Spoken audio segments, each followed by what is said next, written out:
Hello, what is up mga moms or sir ma'am? Ako po si Ralph Cifra, isang visual artist from Manila, Philippines, and today we are going to custom repaint the Invincible na action figure. So, ang nagawa na natin dito, actually i-resume ko na lang tong project kasi medyo matagal na rin to. It's I think this is an Ant-Man body from Marvel Legends. Tapos, meron din mga out hands and apat. And then, 3D printed yung kanyang head. It's Invincible head. Right now, done na tayo sa black primer. Okay?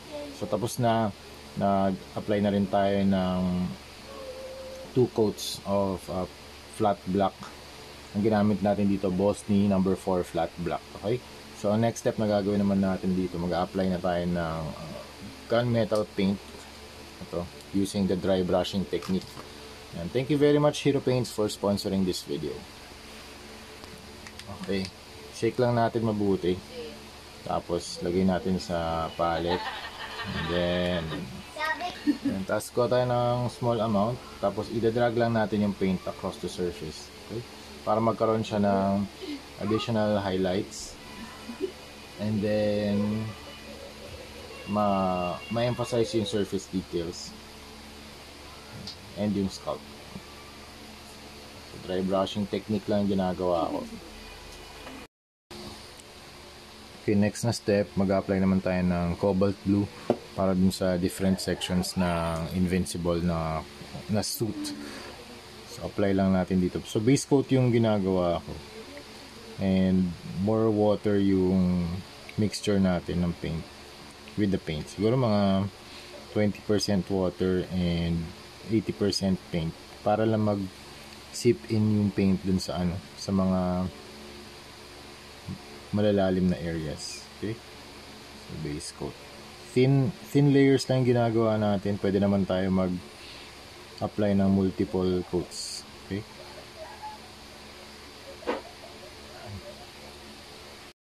And tapos after nito mag-apply na tayo ng highlights. Yung highlights na i-apply natin, mixture siya ng cobalt blue, steel blue, and coral blue. Yan. Shout out again to Hero Paints.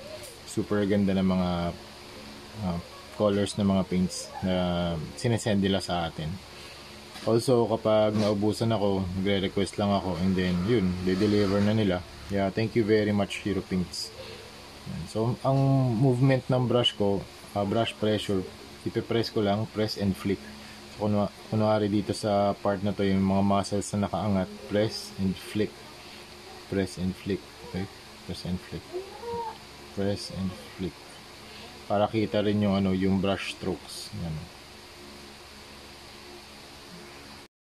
Okay, tapos yung next color naman, mag-apply lang tayo ng white para mas light yung color. So, highlights to na to. Ganun pa rin yung medyo malapit lang yung kulay, kaya dadagdagan pa natin ng white. Wait lang. Okay, resume na natin. Ito mas lighter na to. Yan, mas kita. Mas malakas yung contrast.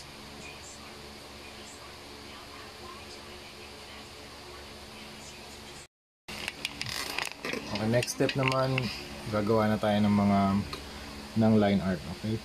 So sa line art, start naman tayo dun sa mga deepest areas, papunta dun sa lightest. So ganun pa rin yung pressure ng brush, press and flick. Press and flick, press and flick. Okay, para kita yung brush strokes. Okay, so dito. So parang nag-ink tayo sa sa 2D, pero this time ito 3D to. Yan, para ma-practice nyo yung kung gusto nyo mag-practice sa papel muna, pwede. Yan, ito yung mga inking process kapag nag-drawing din ako ng comic book style sa paper. Yan, pwedeng cross-hatching, mga feathering lines.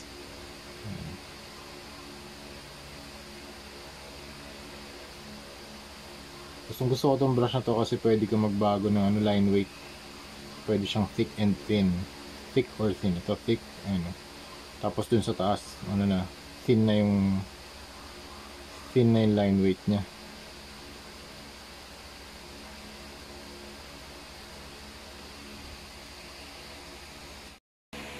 Alright, we are done mga moms or sir moms sa ating Invincible project. This is an action figure custom repaint for my client dito sa Pasig City, Manila, Philippines. So ito yung front, ito yung side, ito yung back, and ito yung other side. So again, recap lang natin yung ginawa kong process for this project. Nag-apply tayo ng flat black na primer, tapos dry brush using gunmetal, and then nag-apply tayo ng blue paint dun sa mga sections dito sa gitna, and dito sa upper part ng kanyang legs, and then dito sa gloves, tsaka dito sa segment ng kanyang head, okay, sa section ng kanyang head. Then after that, nag-apply din tayo ng highlights 1, highlights 2, and highlights 3. So iba't ibang hues ng blue yun.